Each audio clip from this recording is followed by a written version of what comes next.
afternoon, everyone. Let me begin by thanking the Annenberg Foundation Trust and everyone here at beautiful Sunnylands and the people of Rancho Mirage for their incredible hospitality these past 2 days. I have hosted foreign leaders here before. It's quite another to host leaders from 10 nations at the same time, and I want to thank everybody who helped make the summit such a success. For 50 years, leaders and people across Southeast Asia have worked together through ASEAN to advance their mutual security, prosperity, and dignity. For decades, the United States has been a proud partner with ASEAN, and this summit has built on the unprecedented cooperation we forged over the past 7 years, as I described yesterday. This spirit, working together on behalf of mutual interests and mutual respect, guided our work over the past 2 days. And so I especially want to thank my fellow leaders from the ASEAN countries for being here, for their commitment, and for the progress that we've made together. One of my main messages over the past 2 days has been the commitment of the United States to ASEAN and its people. That commitment is and will remain strong and enduring. With our strategic partnership, we have a framework to guide our ties for decades to come. Here at Sunnylands, we agreed to a number of key principles, including the principle that ASEAN will continue to be central, in fact indispensable, to peace, prosperity, and progress in the Asia-Pacific. When ASEAN speaks with a clear, unified voice, it can help advance security, opportunity, and human dignity, not only for the more than 600 million people across ASEAN, but for people across the Asia-Pacific and around the world. And I'm pleased that here at this summit, ASEAN's strong voice allowed us to make progress on multiple fronts. First, we agreed to do more together to encourage the entrepreneurship and innovation that are at the heart of modern competitive economies. We had an excellent discussion with a number of pioneering business leaders who reiterated the recipe for attracting trade and investment: rule of law, transparency, protection of intellectual property, efficient customs, modern infrastructure, e-commerce and the free flow of information, support for small and medium-sized businesses, and perhaps most importantly, investment in people, investment in strong schools to educate and train the next generation. Around the table, there was widespread recognition that this is the path ASEAN countries need to continue on. As they do, it will create even more opportunities for trade and investment between the U.S. and ASEAN countries. I affirmed our strong support for the ASEAN community and pledged that the United States will continue to be a partner in ASEAN's efforts to integrate economies and reduce barriers to trade and investment.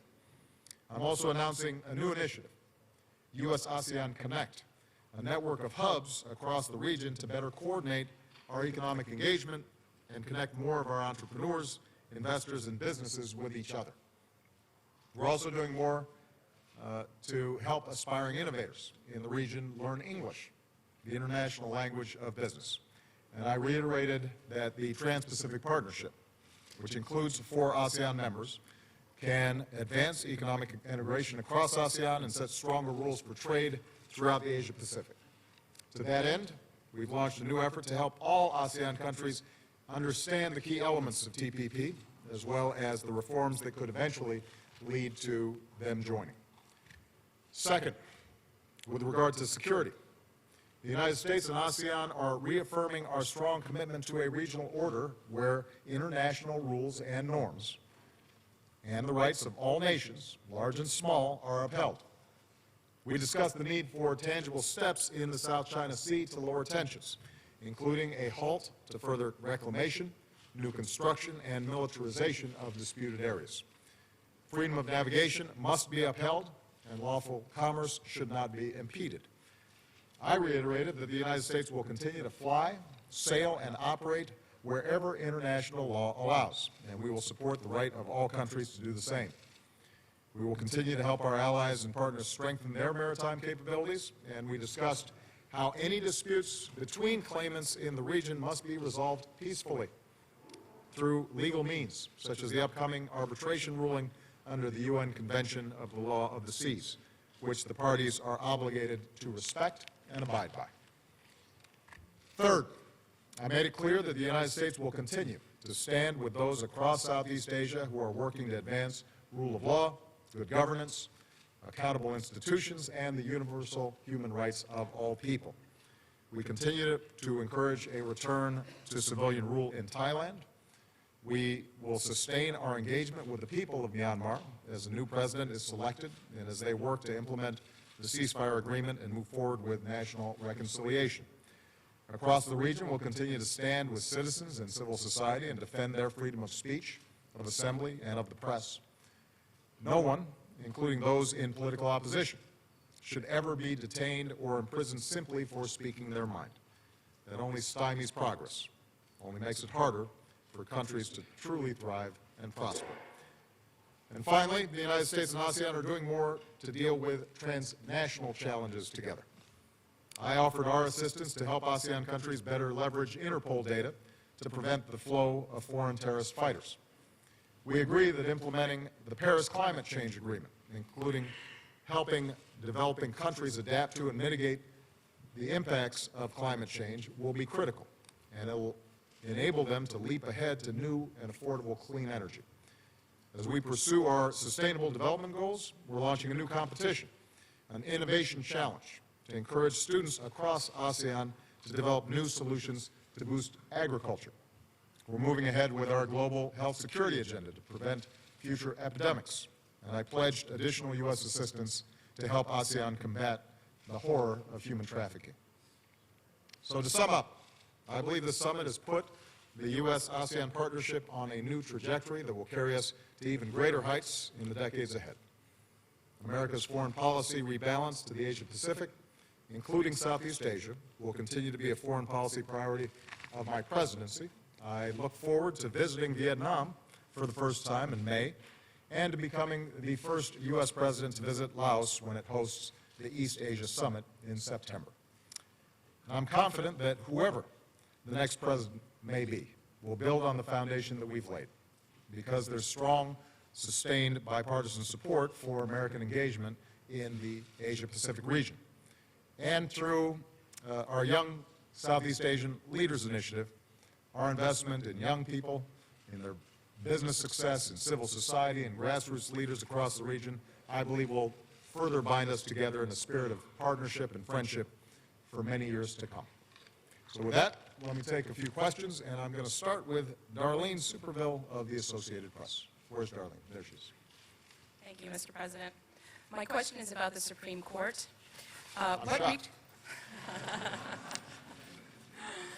What recourse do you have if Leader McConnell blocks a vote on your Supreme Court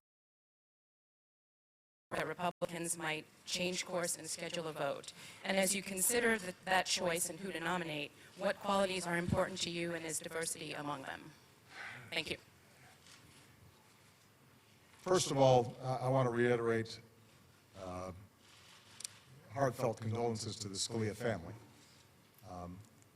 Obviously, Justice Scalia and I had different political orientations and probably would have disagreed on the outcome of certain cases, but there's no doubt that he was a giant on the Supreme Court, helped to shape the legal landscape.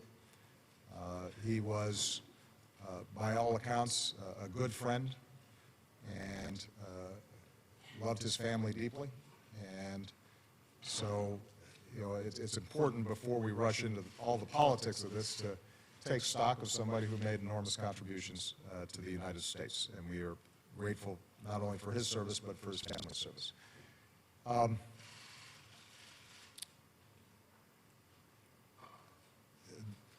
The Constitution is pretty clear about what is supposed to happen now.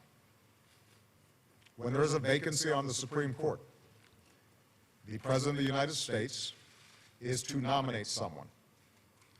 The Senate is to consider that nomination, and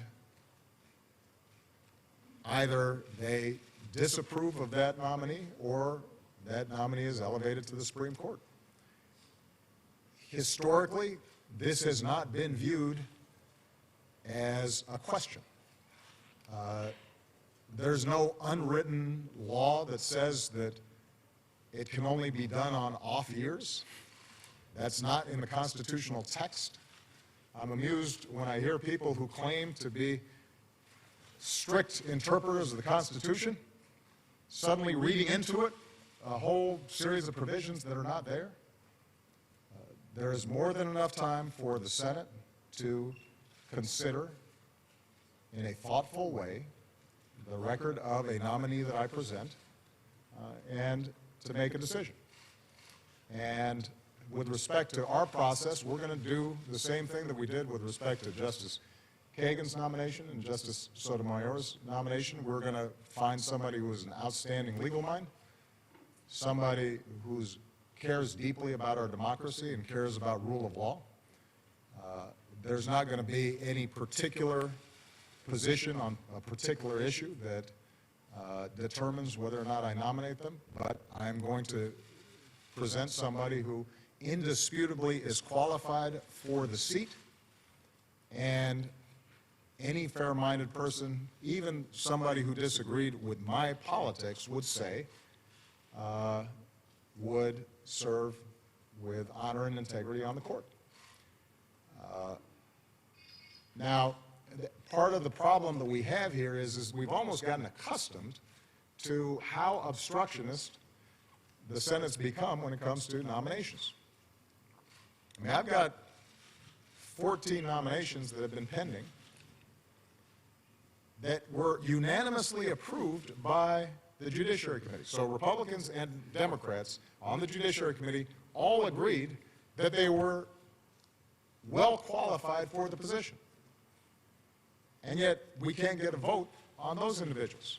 So in some ways this argument is just an extension of what we've seen in the Senate generally, and not just on judicial nominees.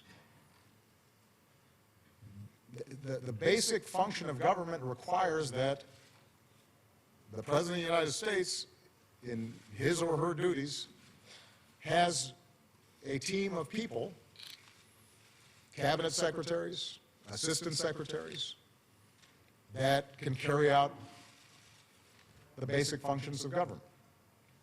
It requires, the Constitution requires, that we appoint judges so that they can carry out their functions as a separate branch of government. And the fact that we've almost grown accustomed to a situation that is almost unprecedented, where every nomination is contested. Everything is blocked, regardless of how qualified the person is, even when there's no ideological objection to them. Certainly where there are no disqualifying actions by the nominee that have surfaced. The fact that it's that hard that we're even discussing this is, I think, a measure of how, unfortunately, the venom and rancor in Washington has prevented us from getting basic work done. Now, this would be a good moment for us to rise above that. I understand the stakes. I understand the pressure that Republican senators are undoubtedly under. I mean, the fact of the matter is that what the issue here is that the court is now divided on many issues. This would be a deciding vote, and there are a lot of Republican senators who are going to be under a lot of pressure from various special interests and various constituencies and many of their voters to not let any nominee go through, no matter who I nominate. But that's not how the system's supposed to work. That's not how our democracy is supposed to work. And I intend to nominate in due time a very well-qualified candidate. If we are following basic precedent, then that nominee will be presented before the committees, the vote will be taken, and ultimately they'll be confirmed. Justice Kennedy, when he was nominated by Ronald Reagan, in Ronald Reagan's last year in office, a vote was taken, and there are a whole lot of Democrats who I'm sure did not agree with Justice Kennedy on his position on a variety of issues. But they did the right thing. They confirmed him. And if they voted against him, they certainly didn't mount a filibuster to block a vote from even coming up. This is the Supreme Court, the highest court in the land. It's the one court where we would expect elected officials to rise above day-to-day politics. And this will be the opportunity for senators to do their job. Your job doesn't stop until you're voted out or until your term expires. I intend to do my job between now and January 20th of 2017. I expect them to do their job as well. All right. Let's see who we got here. Jeff Mason. Thank you, Mr. President. Following up on that, should we interpret your comments just now that you are likely to choose a moderate nominee? Would you consider? No. Okay. I don't know where you found that. You shouldn't assume anything about the qualifications of the nominee, other than they're going to be well qualified. All right. Okay. Following up, Yes. would you consider a recess appointment if your nominee is not granted a hearing? I think that we have more than enough time to go through regular order, regular processes. I intend to nominate somebody, to present them to the American people, to present them to the Senate. I expect them to hold hearings. I expect there to be a vote. That means no recess Full appointment. stop. And lastly, as long as we're doing this in a row, how do you respond to Republican criticism that your position is undercut by the fact that you and other members of your administration who were in the Senate at the time tried to filibuster Judge Alito in 2006? You know, look, I think what's fair to say is that how judicial nominations have evolved over time is not historically the fault of any single party.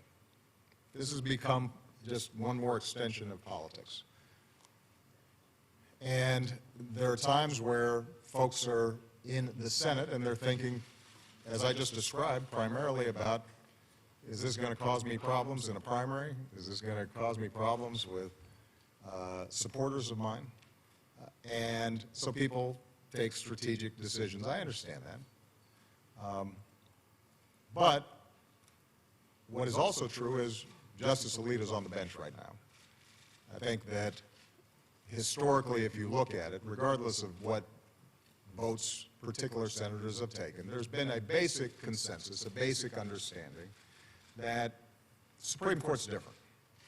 And each caucus may decide who's going to vote where and what, but that basically you let the vote come up and you make sure that a well-qualified candidate is able to join the bench, even if you don't particularly agree with them.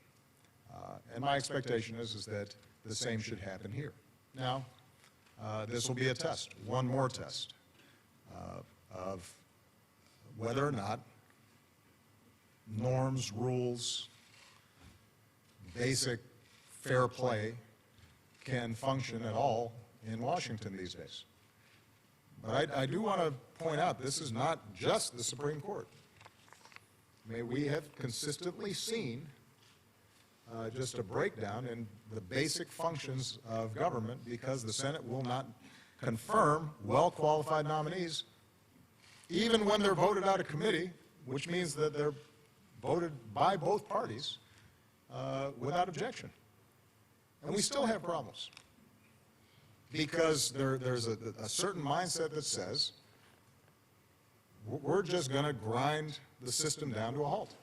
And if we don't like the president, then we're just not going to let him make any appointments. We're going to make it tougher for the administration to do their basic job. We're going to make sure that ambassadors aren't seated, even though these are critical countries and that may have an effect on our international relations. We're going to make sure that judges aren't confirmed, despite the fact that Justice Roberts himself has pointed out there's emergencies in courts around the country because there are just not enough judges and there are too many cases, and the system's breaking down. So this has become a habit, and it gets worse and worse each year. And it's not something that I have spent a huge amount of time talking about because, frankly, the American people on average, they're more interested in gas prices and wages and issues that touch on their day-to-day lives in a more direct way. So it doesn't get a lot of political attention. But this is the Supreme Court, and it's going to get some attention. And we have to ask ourselves as a society a fundamental question, are we able to still make this democracy work the way it's supposed to, the way our founders envisioned it? And I would challenge anyone who purports to be adhering to the original intent of the founders, anybody who believes in the Constitution, coming up with a plausible rationale as to why they would not even have a hearing for a nominee made in accordance with the Constitution by the President of the United States, with a year left practically in office. It's pretty hard to find that in the Constitution. All right? You've gotten at least, you've gotten 4 now, Jeff. Tolu.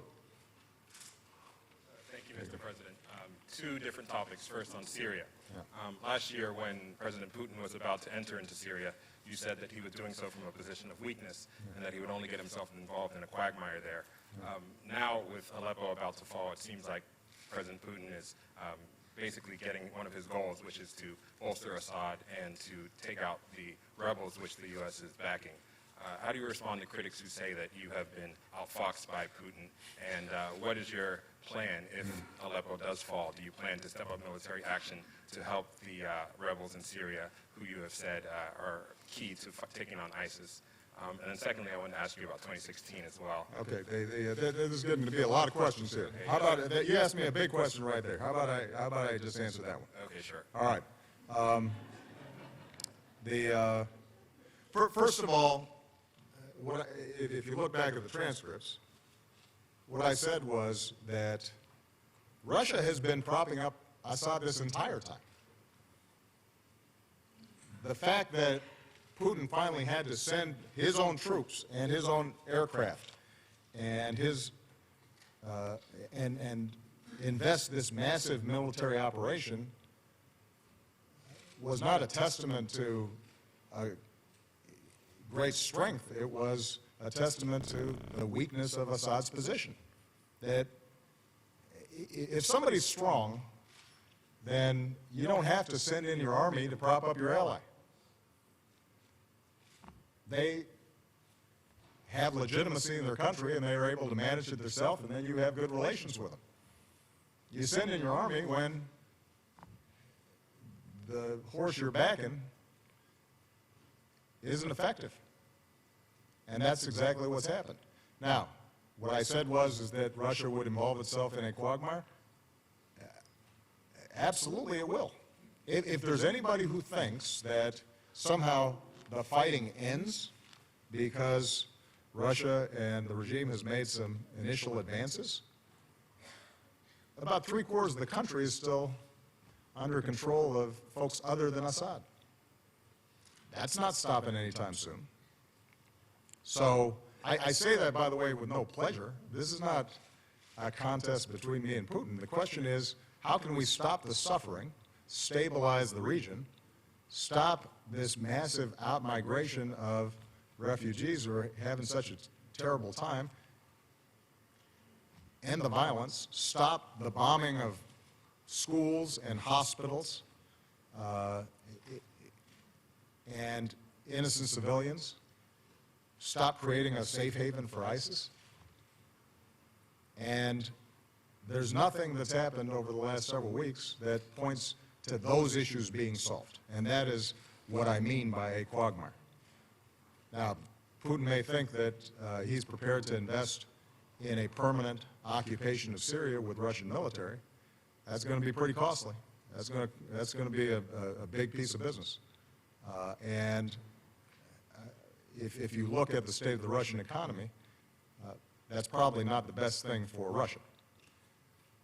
What would be smarter would be for Russia to work with the United States and other parties in the international community to try to broker some sort of political transition. Now, John Kerry, working with his Russian counterpart, has, on paper, said that there's going to be a cessation of hostilities in a few days. This will test whether or not that's possible. It's hard to do because there's been a lot of bloodshed. And if Russia continues indiscriminate bombing of the sort that we've been seeing, I think it's fair to say that you're not going to see any take-up by the opposition. And yes, Russia is a major military. Obviously, a bunch of rebels are not going to be able to compete with the hardware of the second most powerful military in the world. But that doesn't solve the problem of actually stabilizing Syria. And the only way to do that is to bring about some sort of political transition. We will see what happens over the next several days, and we will continue to work with our partners who are focused on defeating ISIS to also see how we can work together to try to bring about a more lasting political solution than aerial bombardment of schools and hospitals are going to achieve. But it's hard. I'm under no illusions here that this is going to be easy. A country has been shattered because Assad was willing to shatter it and has repeatedly missed opportunities to try to arrive at a political transition. And Russia has been party to that entire process. And the real question we should be asking is, what is it that Russia thinks it gains if it gets a country that's been completely destroyed as an ally, that it now has to perpetually spend billions of dollars to prop up? That's not that great a prize. Unfortunately, the problem is that it has spillover effects that are impacting everybody, and that's what we have to focus on. One thing that I do want to add, though, this has not distracted us from continuing to focus on ISIL, and we continue to press them hard, both in Iraq and Syria. That will not stop. And if we can get a political transition in Syria, that allows us to coordinate more effectively with not just Russia, but other countries in the region, to focus on the folks who pose the greatest direct threat to the United States. All right? Andrew Beattie. Thank you, Mr. President. I wanted to ask you, first of all, whether you think that military intervention will be necessary in Libya to dislodge the Islamic State from Sirte. And as an extension of that, do you think that by the end of your presidency, the Islamic State will still have geographical strongholds throughout the Middle East? And sorry, I can't resist asking a third. How was the stadium course? What did you shoot? The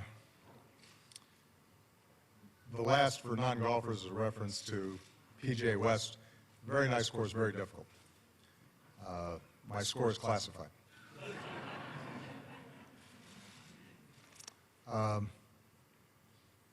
With respect to Libya, I have been clear from the outset that we will go after ISIS wherever it appears, the same way that we went after al-Qaeda wherever they appeared.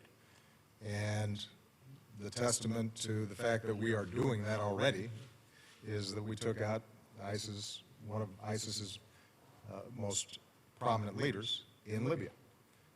We will continue to take actions where we got a clear operation and a clear target in mind. And we are working with our other coalition partners to make sure that as we see opportunities to prevent ISIS from digging in Libya, we take them.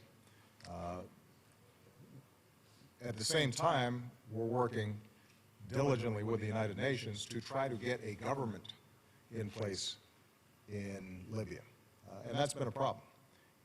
You know, the tragedy of Libya over the last several years is Libya has a relatively small population and a lot of oil wealth and could be really successful. They are divided by tribal lines and ethnic lines, power plays.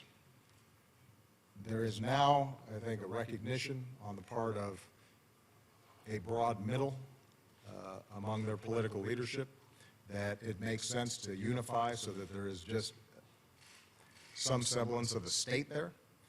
But extremes on either side are still making it difficult for that state to cohere. If we can get that done, that will be enormously helpful because our strong preference, as has always been the case, is to train Libyans to fight. And the good news in Libya is that they don't like outsiders coming in telling them what to do. There's a whole bunch of constituencies who are hardened fighters and don't ascribe to ISIS or their perverted ideology, but they have to be organized and can't be fighting each other. And so that's probably as important as anything that we're going to be doing in Libya over the coming months. Carol Lee. Thank you, Mr. President. The Democratic race to replace you has gotten pretty heated lately, and you have Hillary Clinton saying that, or at least casting herself as the rightful heir to your legacy and the candidate who will be the keeper of your legacy, while also saying that Bernie Sanders has been disloyal to you. Is she right? Well, you know, that's the great thing about primaries is everybody's trying to differentiate themselves. When in fact, Bernie and Hillary agree on a lot of stuff and disagree pretty much across the board with everything the Republicans stand for. So, you know, my hope is that we can let the primary voters and caucus goers have their say for a while, and let's see how this thing plays itself out. You know, I know Hillary better than I know Bernie because she served in my administration and she was an outstanding Secretary of State.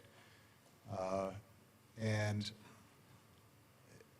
you know, I suspect that on certain issues she agrees with me more than Bernie does. On the other hand, there may be a couple of issues where Bernie agrees with me more. I don't know. I haven't studied their positions that closely. Here's what I have confidence in, that Democratic voters believe in certain principles. They believe in equal opportunity. They believe in making sure that every kid in this country gets a fair shot. They believe in making sure that economic growth is broad-based and everybody benefits from it. And if you work hard, you're not in poverty. They believe in preserving a strong safety net through programs like Social Security and Medicare. They believe in a foreign policy that is not reckless, that is tough and protects the American people, but doesn't shoot before it aims. They believe in climate change. They think science matters.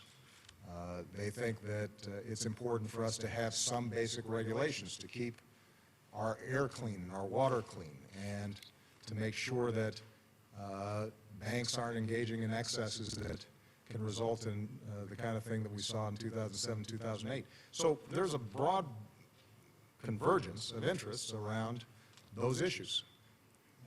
I think what you're seeing among Democrats right now is a difference in tactics, trying to figure out how do you actually get things done?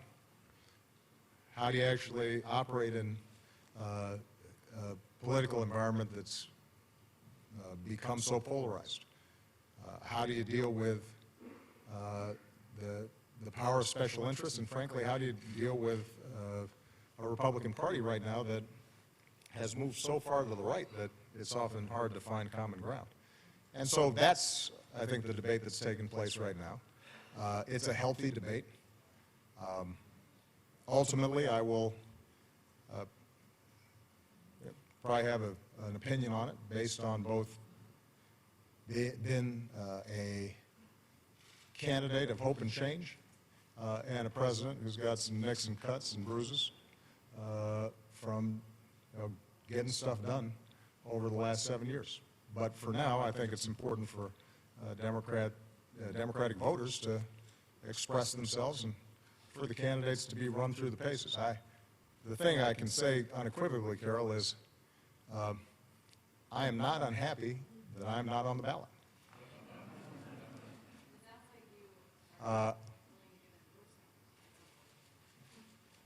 Ron Allen, NBC. Let me continue the 2016 questions.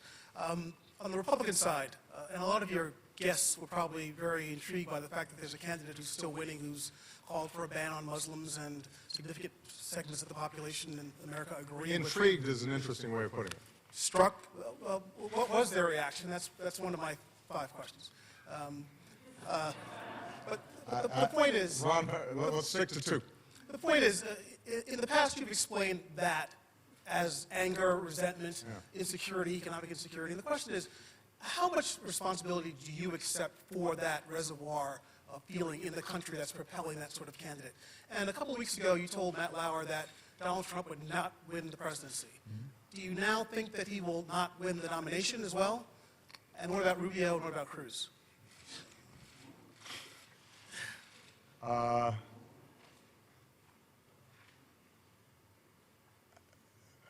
think foreign observers are troubled by some of the rhetoric that's been taking place in these Republican primaries and Republican debates. I don't think it's restricted, by the way, to Mr. Trump.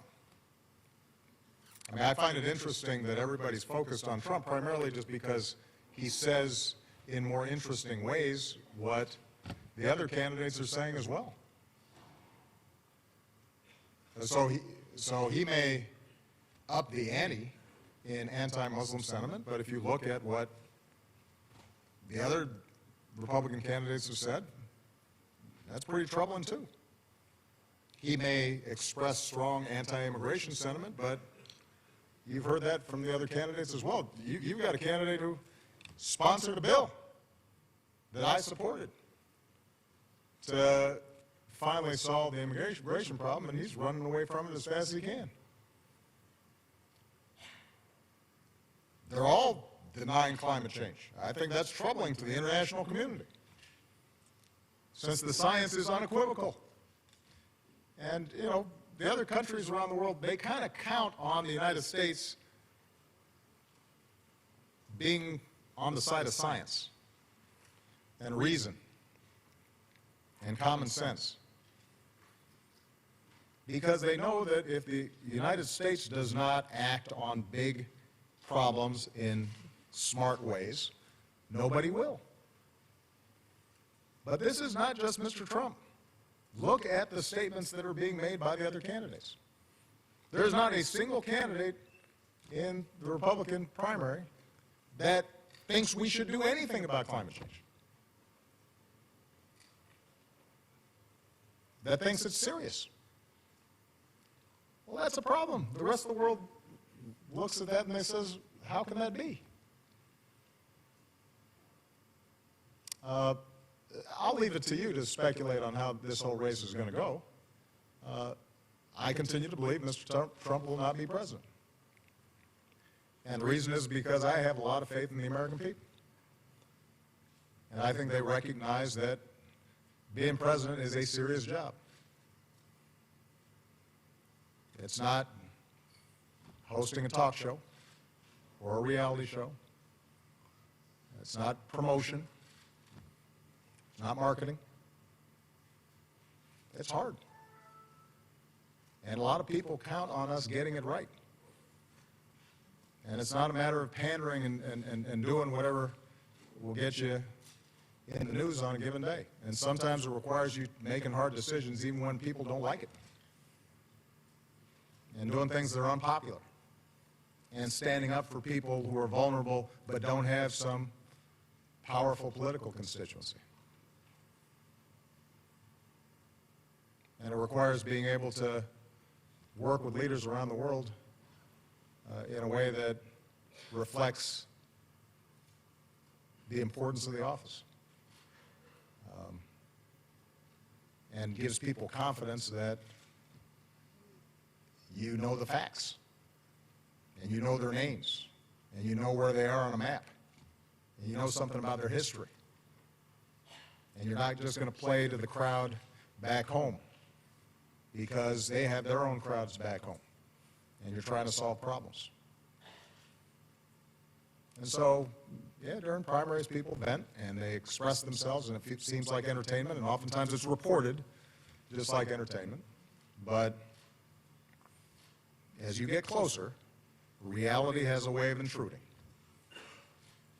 And these are the folks who I have faith in, because they ultimately are going to say, whoever's standing where I'm standing right now has the nuclear codes with them and can order 21-year-olds into a firefight and have to make sure that the banking system doesn't collapse and is often responsible for not just the United States of America, but 20 other countries that are having big problems or are falling apart and are going to be looking for us to do something.